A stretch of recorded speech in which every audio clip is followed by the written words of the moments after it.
कान्ता नमोस्तुते तप्त कांचन गौरांगी श्रीराधे वृंदावनेश्वरी वृषभानुसुते देवी प्रणमामि हरिप्रिये वाञ्छाकल्पतरुभ्यश्च कृपा सिन्धुभ्य एव च पतितानां पावनेभ्यो वैष्णवेभ्यो नमो नमः नमो विष्णुपादाय कृष्णप्रेष्ठाय भूतले श्रीमते भक्तिवेदान्त स्वामिनिति नामिने नमस्ते सारस्वती देवे गौरवाणी प्रचारिणे निर्विशेषशून्यवादी पाश्चात्यदेशतारिणे श्रीकृष्ण चैतन्य प्रभु नित्यानंद श्री अद्वैता गदाधरा श्रीवासादि गौरभक्तवृंदा हरे Krishna Krishna Krishna Hare Hare Rama Ram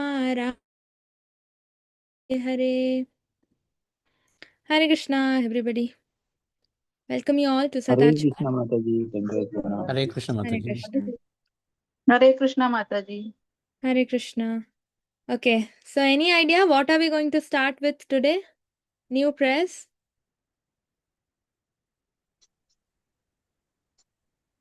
Yes, Prayers of the ladies of Hastinapura. prayers by the ladies of Hastinapura. Very nice. Which prayer did we complete? Rudra Geet. Rudra Gate. Very nice. Yeah, so Rudra Gate we completed. Now today we will be learning, from today we will be learning about prayers by the ladies of Hastinapura. So today we will be learning, today is going to be an introduction class, or to understand who are these ladies, why are they praying, what is the situation, what is the pastime, right? So these things we will be learning today. Okay.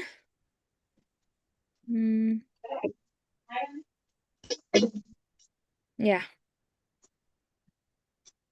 Okay, so today it's going to be an introduction class, and from next class we will start with the prayers. Only 5 verses of prayers, so we will finish in one class itself. Okay, so 2 classes this prayer will get over, and then next we will start with some other prayer. Okay, so now this we will be learning from Srimad Bhagavatam, Canto 1, 10th chapter, 21st verse to 25th verse. Okay, so 5 verses. So these are the prayers by the ladies of Hastinapura. Okay, so what is happening right now? A brief introduction or the backstory is that basically what is happening is, so the war is over. Okay, so Kurukshetra war was going on, right? So now Mahabharat war, the war is over. Then what happens when Yudhishthira was asked to become the king, right? He was supposed to be installed as the king. Then what happened? Yudhishthira started. What happened when Yudhishthira was supposed to be installed as the king? Anyone knows what he did? What did he do? Any idea? Okay, so basically he started feeling guilty of all that he did, right? So what he was saying is, I wanted to rule over this entire world. That's why I was the cause for the fight. Because of me, so many people died. So much of bloodshed happened, right? So many women lost their husbands, right? So many mothers lost their children. It's all because of this very moment that I need to be installed on the throne.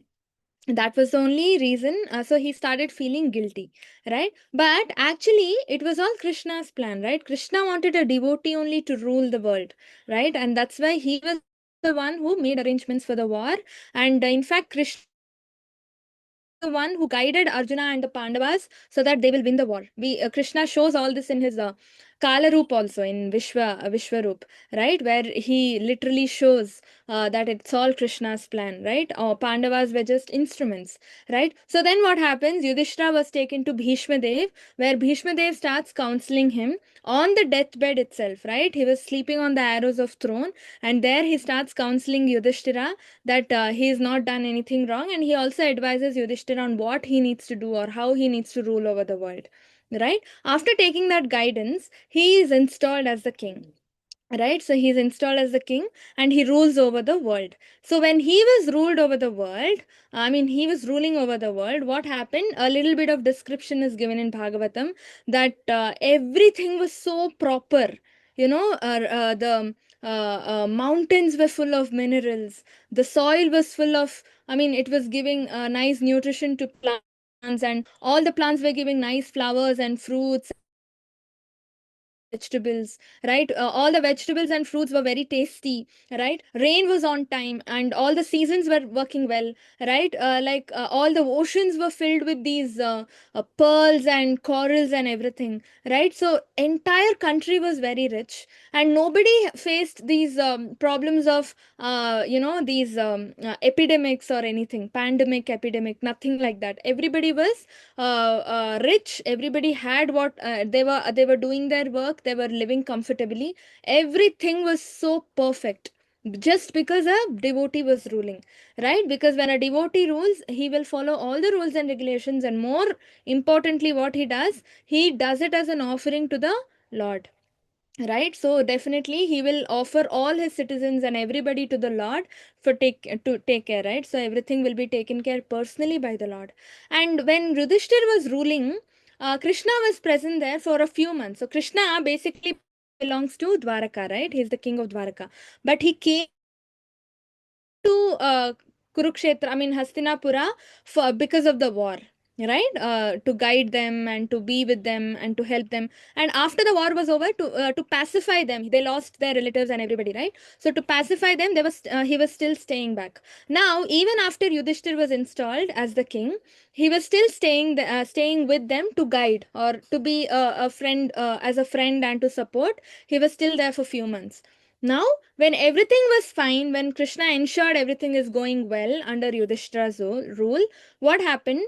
Now, because he has his roles and responsibilities in Dwaraka, right? So he went and asked permission from Yudhishthir Maharaj to go back to Dwaraka, right? So from this, what we understand is Krishna is not only the king of Dwaraka, he's the supreme personality of Godhead, and still what he is doing, still he's going and asking permission, or informing the king, Yudhishthir Maharaj, saying that I'll be leaving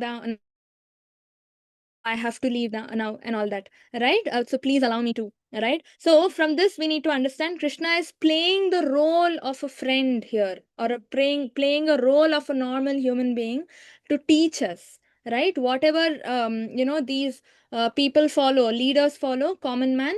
Whatever leaders do, common men follow, right? So Krishna is he's setting an example how we all need to behave, right? That mutual respect between friends, between two kings, between humans as a whole, right? So what did he do? He offered respects to Yudhishthira, and he also bowed down. Can you imagine? He's bowing down to Yudhishthira's feet. Can you imagine? And then Yudhishthira embraces him, because here we need to understand Krishna is elder than Yudhishthira or is younger than Yudhishthira? Anyone? Elder than Yudhishthira. Younger, Mataji. Younger. Yes. So Yudhishthira elder to Arjuna, right? So here, Yes. Krishna and Arjuna are actually considered friends. They are on the same age group, right? So Arjuna and Krishna are of same age, and Yudhishthir is the elder brother of Arjuna. So definitely he is elder to Krishna. Because of that, because Krishna is younger, all this is pastime purpose. We know Krishna is Adi, Govindam Adi Purusham. He is the eldest actually. But here, for pastime purpose, Krishna is playing the role of a younger, right? So that's why he's bowing down to the lotus feet of Yudhishthira and taking blessings. Can you imagine? And then after this, Yudhishthir Maharaj embraced Krishna, and then he said, "Okay, fine, you can leave now." Right? Now, so now what is happening? Yudhishthira is going back. Krishna is going back to Dwaraka, right? So because the war is over, he is going back to Dwaraka. Now, when he is going back to Dwaraka, everybody is literally crying in the city. Like literally everybody, right? Starting ladies, to all the elder people, younger people, friends, normal common citizens, right? Children, everybody is crying because Krishna is leaving, because they cannot bear the separation, right? Here you can see, right? Subhadra is crying, Draupadi. I mean, these are family members. Okay, maybe we can say family members, so that's why they are very close to Krishna, they are crying. But in that chapter, if you see 10th chapter, if you read, you can see literally everybody, the garland vendors, fruit vendors, everybody is crying, and they are all they just can't tolerate the separation. Krishna is leaving, right? Subhadra, Draupadi, Kunti, Uttara, Gandhari, Dhritarashtra, Nakula, Sahadev, Bhima, Satyavati, everybody are crying, right? Everybody is crying, and they literally fainted in ecstasy. Can you imagine? They were almost about to faint because Krishna is going. They just don't want him to go. They could not bear the separation from the Lord. All right. So, very important, right? That eagerness, one of the qualities of advancement. Last class we learned what is a basic quality for advancement or advanced, advancing in Krishna consciousness is to be eager to always be in the presence of Krishna, either in the form of holy name or either in the form of deity, or Krishna Katha, or any way. We should always be, we should make sure Krishna is always there in our day-to-day activities or in every moment of our life. Namagana Sada Ruchi, always eager to sing the glories of the Lord. Right? That's one of the qualities of an advanced devotee. Same here, Krishna is going. All of these devotees here are not able to tolerate the separation, right? Because Krishna was there with them. Why they can't tolerate the separation? Anyone? Any reason why they can't tolerate the separation? Just because he was there with them? Why Pandavas could not tolerate this separation? Because they knew that he was the Supreme Personality of Godhead. They were attached to the Lord. Yeah, how were they attached? They have seen the Lord as the family friend, and Yeah, He was relative of the they knew he was in their heart. Pandavas. yeah, relative. Krishna was a relative of So, family, friend, relative. So, they had physical, not physical, intimate connection with the Lord, right? Intimately, they were associated with the Lord, like a friend. In fact, Arjuna used to literally call Krishna by names. He says that, no, in Bhagavad Gita, and he admits also, I shouldn't have done that after seeing the universal form. I have made you lose in our games. I have called you by some names. I used to call you in singular, right? I used to treat you like a common man. I didn't know you were the Supreme Personality of Godhead. All this he says, no, and then he apologizes also. So this is how they were connected. They were intimately associated with the Lord. So what happened? Not just the Pandavas, even Draupadi. Draupadi was also like a friend. When Krishna cut his finger, Draupadi immediately tore a piece of cloth from her dupatta or from her sari and tied around the finger. That close, right? So that's how they were together, right? They were seeing him face to face every single day, Prabhu said. And then not only that, they were touching him, they were holding hands with him, right? And they were going around around everywhere. They were conversing with him on a daily basis, right? And they were not just, it was not like one way. Okay, Krishna will say something and they were taking guidance all the time. They were talking, like they were literally talking about anything and everything, just like how you talk with friends, right? They were sleeping on the same bed, like together. Kunti Maharani used to, consider Krishna also like her child, and like with other Pandavas, she used to give him also all the things, like how she used to take care of Pandavas. She used to take care of Krishna also same way, like when he used to come and stay with them, right? They were sitting together and they were dining together, they were eating also together, right? So because of this, what happened, there was a strong intimate connection built, So now just imagine that you have a close friend at home.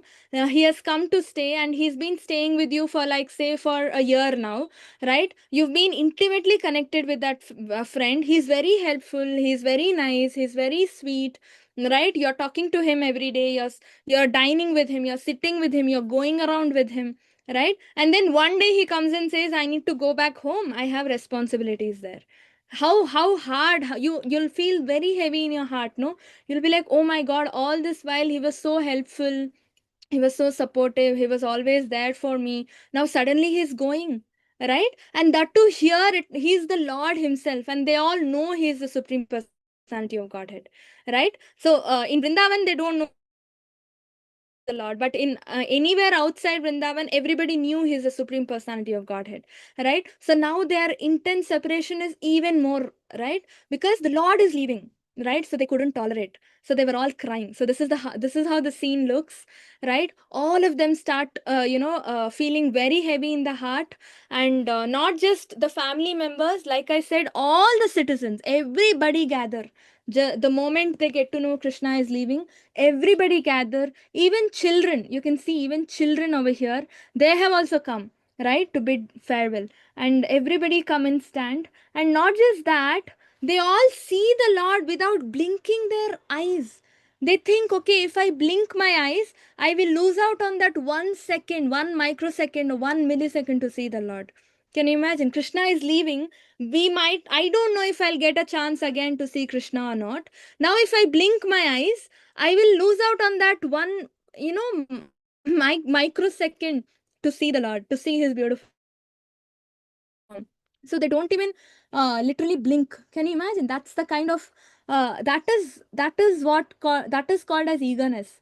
That what if I miss out to see the Lord? I never knew if I see him again or not. And all of them are crying, but the specialty of this particular, I mean, here the devotees are crying, but they are not allowing the tears to come out of their eyes. The tears are filling their eyes, and they're not allowing the tears to come out of the eyes, because when somebody is going to another place, if you cry, it's actually considered inauspicious, right? It's not it's considered misfortune when you cry and somebody is going to a different place or something. And if you cry over here, when the person is going, when you are going to say bye and you cry, it's actually considered misfortune. It's given in the shastras, right? So we actually don't encourage that. Like elders, if you have elders in your family, you might remember them saying, when somebody is going to some other place and if you cry, they will say, oh, don't cry, you're not supposed to cry, it's not going to be a good sign, right? It's considered misfortune. So they are not allowing the tears to come out of their eyes, thinking, okay, if we cry and if tears come out, it's going to be misfortune for Krishna. We want Krishna to safely reach Dwaraka. We want Krishna to live long and serve his citizens there, right? So that is the kind of can you imagine? This is called love, right? Which is completely missing here. In That's why we are called fallen souls. We don't even know how to love Krishna. So that's why we read from Bhagavatam and we understand how to love Krishna. It and everybody bring musical instruments, they start playing, right? It's given in Bhagavatam. If you read, you need to read this part. Some people play drum, some people play mridangam, some people play some dhol, like every kind of musical instrument they start playing as a sign of farewell, right? And then they shower flowers, they do aarti to the Lord. And some people put kumkum on the and chandan on the Lord's lotus face and lotus feet. They are giving him farewell garlands, right? And they are doing aarti, and they're giving him gifts. Some people are giving him food, right, or to eat on the way. Some people are giving him different kinds of gifts according to their economic status, right? Can you imagine? And then what happens? So this is how it is all looking. And then Arjuna is holding an umbrella. This umbrella is not an ordinary umbrella. When Krishna is walking towards his chariot, right, Arjuna is holding umbrella which is made of jewels, silk, pearls, embroidery and all that. It's full of jeweled umbrella he is holding, so that Krishna is the sun will not, you know uh, the heat, he will not face the heat of the sun. And Uddhava and Satyaki, right? They start fanning Krishna, right, on either sides. And this fan is also not ordinary fan.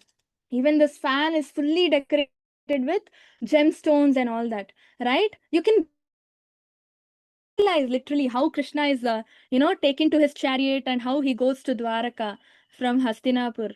Right, and so all the Pandavas do some or the other kind of comforting Krishna, right? Like Arjuna is holding umbrella, all the Pandavas are there associating. Yudhishthir Maharaj, forgetting he's a king, he also comes to bid farewell, doing some like this, comforting Krishna in any way possible. And then what happens? He goes, I mean, when he's going towards his chariot, he stops before getting inside the chariot. He stops, right, so that more people will come and tell him bye and all. Here you can see when he's near his chariot and he's sitting on his chariot, Brahmanas come.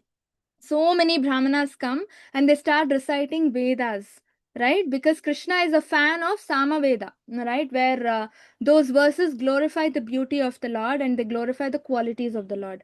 And that's why it's called Samagana also. Any in fact, even music, right? The classical music, Indian classical music is also referred to as Samagana because that style of music is actually designed to glorify the Lord. Anything that glorifies the Lord in the form of music is actually considered Samagana, and it is taken from Samaveda. The inspiration is drawn from Samaveda. So they start offering Vedic hymns to the Lord. They start singing, right? All the shlokas and everything from the Vedas to glorify the Lord and to make him happy when he's going back to Dwaraka, right? And that time what happens, all, so you can imagine, right? Krishna is sitting in the chariot, all the Brahmanas are singing loudly the Vedic mantras, but on the terrace, right here, if you see on the rooftops or terrace, right, all the ladies are standing. Okay, all the ladies, like citizens, all the ladies, including the family members, royal ladies, they're standing there on the terrace amongst themselves. They're showering flowers from top, right? You can see. So that catches Krishna's attention more than the loudly sung Vedic mantras. Can you imagine? Why? Anyone knows? Anyone knows why is that catching Krishna's attention more? Vedas are considered very nice and good and superior, no? But Krishna is not listening to them. Yes, Archana Mataji? Mataji, because it is showered with love, Mataji. Those flowers are showered with love. Yeah. Vedic mantras, though they chant, it is memorized someday, so they are chanting as like that. But these flowers are showered with love, Mataji. Hare Krishna. Haribol. So as Mataji said, these flowers are showered with spontaneous love. Reciting Vedas is a formality, right? So the Brahmanas are doing it out of respect, out of formality, they are doing. But there, it is spontaneously they are doing. Need to do something, he's going, right? We need to do something. We can't go down. We don't know Vedas, right? We can't, because that day, those days, the free mixing of women and male were not there, right? Like all women had to be, in fact, even Parda system was there, right? They used to cover their face so that men don't even see them, right? So there was restricted association of man and women, but now it's not like that, right? But in fact, if you go to temples, like during aarti time and all, what do we do in ISKCON? If you go, one side will be Mataji's, one side will be Prabhuji's, right? They don't allow us to mix. Free mixing is not allowed. From the Vedic times, it's not allowed, right? So they were supposed to be, they couldn't come down, right? But they had the desire in heart, intense, eager desire. We also want to do something. So they didn't know what to do. They had access to flowers, right? So they started showering flowers to upon the Lord. And the Lord was impressed by that more than with Vedic hymns. See, when you have everything, say you're so rich, and so you're able to offer Krishna some golden throne or golden crown and all that, Krishna will say, okay, he's rich, he's doing. In fact, more can be done, but he's doing less only. But if you don't have anything, right, and you still try to do something, whatever is in your capacity, in your limit, that impresses Krishna more. Can you imagine? Because you're trying to do something, you have that eagerness in your heart. And Krishna knows that this person doesn't have anything, still he's doing something for me. Still he's at least having that desire in his heart to do something for me. Right? And so that is very important. As Mataji said, love has to be there in heart. Right? It's not about how much resources you have, but what are you doing out of spontaneous love? Like Arjuna, Yudhishthira, they were all royal people. They held umbrellas, no? That will definitely impress Krishna more than anything. Because something you do as formality to be done, it's a rule I need to follow. Like chanting 16 rounds. Oh, I need to chant, it's a rule I promised. Attending Mangalarti, right? All this we are doing because, oh, it's a rule I promised my Guru Maharaj at the time of Diksha, so I'm doing it. Then it's like you're doing out of formality. But if you think, okay, if I'm chanting to please Krishna, yes, I promised, but the superior reason is I'm chanting because Krishna wants it. My Guru Maharaj wants it. They feel happy. When you chant with that intent, that will be more reaching Krishna, right? So that is very important. Here also same thing. Right? And then what happened? Yeah, because of the shyness, right? Even one more thing Prabhupada touches upon is the shy. Shyness, Prabhupada says in purport, it's the extra natural beauty given only for the female people, only for the female sex, not for the male sex, right? Why? Because the shyness actually protects the women from unrestricted mixing with the man, right? Unrestricted mixing with the man will what it'll result in so many unfavorable consequences, right? It's not needed. So it'll protect the man all the time, the shyness, right? That's why the parada system is there, not coming and mixing with men. Men will be separate, female will be separate, right? All this is because of the shyness. Shyness commands respect. Prabhupada writes in the purport one example, a sweeper, right? A sweeper is doing a menial job, no? She's just sweeping on the road. She's sweeping the road and street and all that. But if she is well dressed, well mannered, she demands more respect than a rich woman, going half naked on the street. Can you imagine? Prabhupada literally uses these words. That means what we understand, the shyness is actually a shield for a woman, right? It's actually a shield for a woman. It protects and it commands the respect from every man. Even a king or a respectable man in a society also has to respect that particular sweeper lady if she is properly,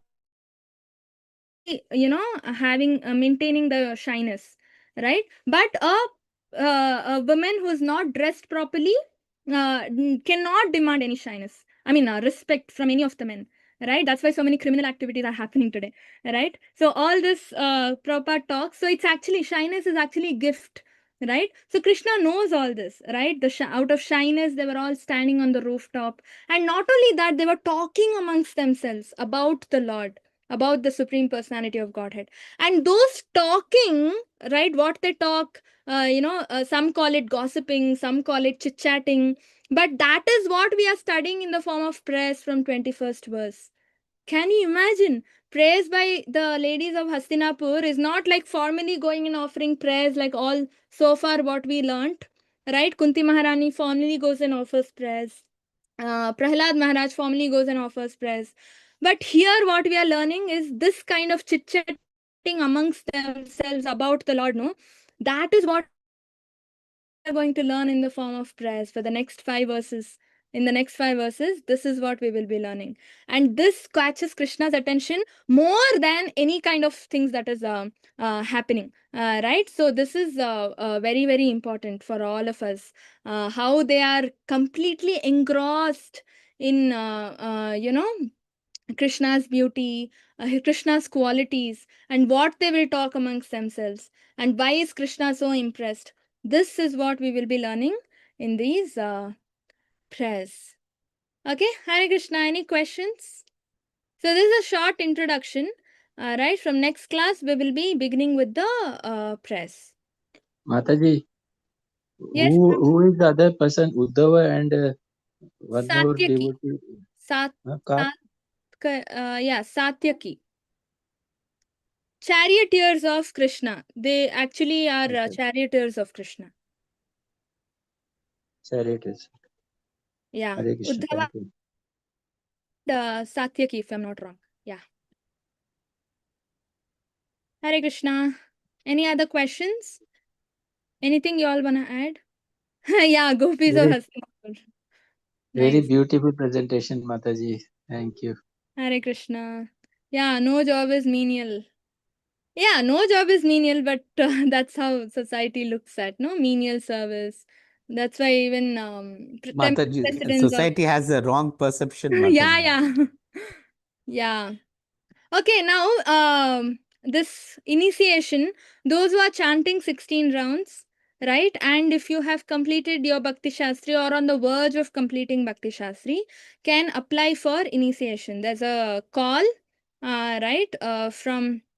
Namnishra Prabhu has called out for all devotees who are chanting 16 rounds, following 4 regulative principles, and who have completed Bhakti Shastri or on the verge of completing Bhakti Shastri, can apply for initiation.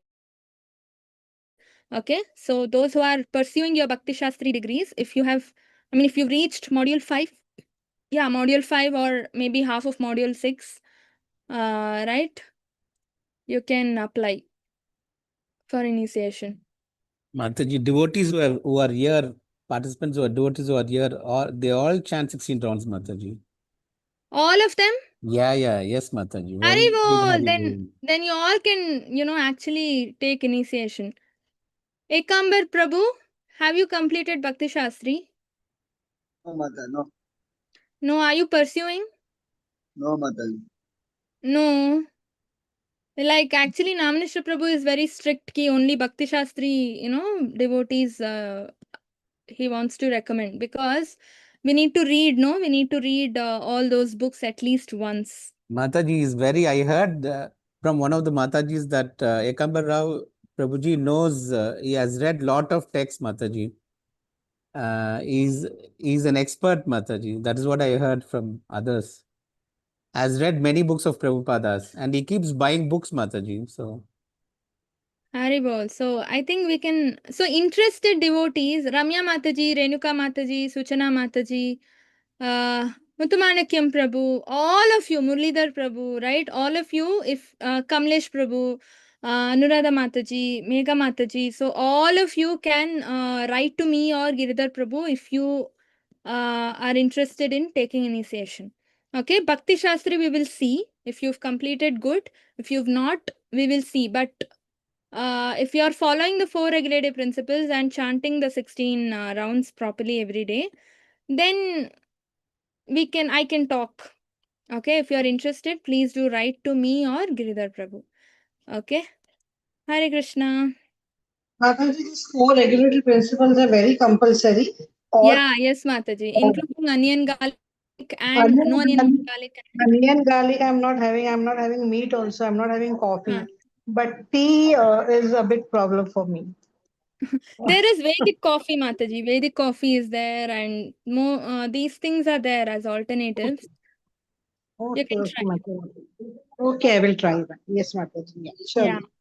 Okay, so shelter form should be filled, and then it should be 6 months from the time you've taken shelter. Then you can apply for initiation. Okay, and we all know and it's formal connection with Guru Parampara. Unless we are initiated, the devotion service that we offer to Krishna will not reach Krishna. Why are we doing all this? To get initiated someday. That's why we are still chanting 16 rounds. We are still following 4 eggs. We are listening to classes. We are reading books. All this we are doing because someday we will be accepted by Guru. For that we will do. And once we are accepted by our Guru only, we can whatever devotion service we are doing, it will reach Krishna. Otherwise, it won't. That's the power of initiation. Without it's like Mataji was giving one example the other day. She was saying, university is there, right? If you are admitted to that university, you go to the classes every day regularly, right? And you have enrolled in that university, then you'll get the degree certificate. But the same person, if you are standing outside, stands outside the class and just hears from the teachers, buys books, watches recordings, class recordings, and studies, he cannot sit for the exam. right? Because he's not enrolled in the university. So same thing, yeah, if you want to, like, formally it will not reach Krishna, but why is he doing all that? Why is he still studying? Someday, he can get the hall ticket, he can enroll, he can pay the fees, he can get hall ticket, and he can directly write the exam. He doesn't have to study and all that, right? So that is how initiation is. We have to get initiation if we want to go back home, back to Goloka. Otherwise it's very difficult. Okay, Hare Krishna. Thank you all. Hare Krishna Mataji. Mataji, Dandavat Pranam. Hare Krishna. Hare Krishna Mataji. Thank you. Hare Krishna Mataji. Thank you Vanchakalpatarubhyascha so much. एव च पतितानां पावनेभ्यो वैष्णवेभ्यो नमो नमः. अनंतकोटि वैष्णववृंद की जय, श्रील प्रभुपाद की जय. Hare Krishna. Thank you.